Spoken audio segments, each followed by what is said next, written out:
हमारे चैनल में आपका बहुत बहुत स्वागत है। सभी को मेरा नमस्कार। राधे राधे।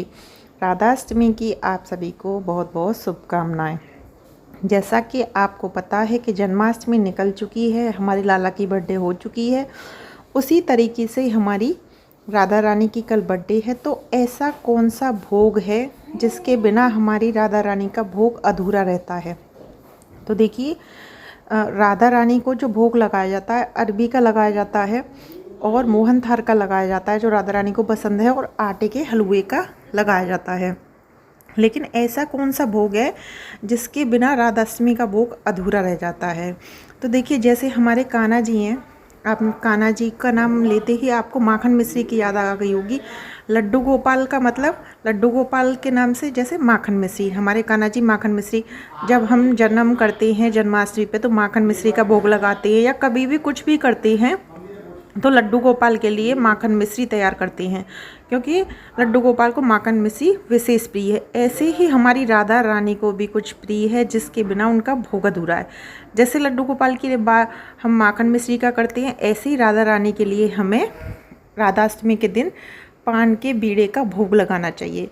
राधा रानी के जो प्रमुख मंदिर हैं, बरसाना मंदिर है, जितने भी प्रमुख मंदिर हैं उनमें राधा रानी को रोज़ पान के बीड़े का भोग लगाया जाता है, क्योंकि राधा रानी को पान का बीड़ा अत्यंत प्रिय है। एक वजह यह भी है कि हमारे कान्हा जी को अत्यंत प्रिय है पान का बीड़ा, इसीलिए हमारी राधा रानी का भी वह प्रिय है। जैसे लड्डू गोपाल की माखन मिश्री के नाम से जाना जाता है, ऐसे ही हमारी राधा रानी को पान के बीड़े के नाम से जाना जाता है। अब मैं आपको बता दूं, पान का बीड़ा आप चाहें तो बाज़ार से भी बनवा सकती हैं, लेकिन ये बनवाना कैसे है? देखिए, आपको पान के पत्ते पे सिर्फ गोला, जो घिसा हुआ जो गोला आता है, नारियल गोला जिसे बोलते हैं, घिसा हुआ गोला आता है, और गोले और किशमिश का बनाया जाता है। उसमें उसके अलावा कुछ नहीं लगाते, ना ही कोई सुपारी लगाते हैं, ना राधा रानी के लिए कत्था, क्योंकि राधा रानी इतनी कोमल हैं कि उनके लिए हम इस तरीके का पान बनवा ही नहीं सकते।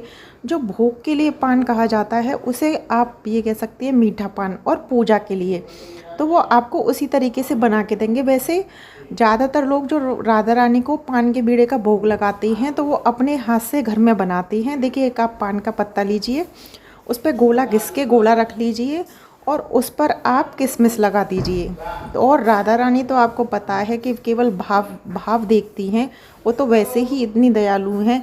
तो आप भोग में कुछ भी लगाएं, 56 भोग लगाएं, कुछ भी लगाएं राधाष्टमी की पूजा में, लेकिन राधाष्टमी वाले दिन कोशिश कीजिएगा कि सुबह भी और शाम को दोनों टाइम आप पान के बीड़े का राधा रानी को भोग लगाएं, क्योंकि राधा रानी के जितने भी प्रमुख मंदिर हैं उनमें रोज़ पान का बीड़ा लगाया जाता है।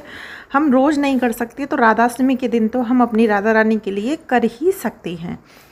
तो इस तरीके से राधाष्टमी पे अपना भोग अधूरा ना रखें और पान के बीड़े का भोग अवश्य लगाएं। आपको हमारी वीडियो कैसी लगी कमेंट बॉक्स में ज़रूर बताएं। वीडियो पसंद आई हो तो चैनल को सब्सक्राइब करें। राधे राधे। राधाष्टमी की आप सभी को बहुत बहुत शुभकामनाएं।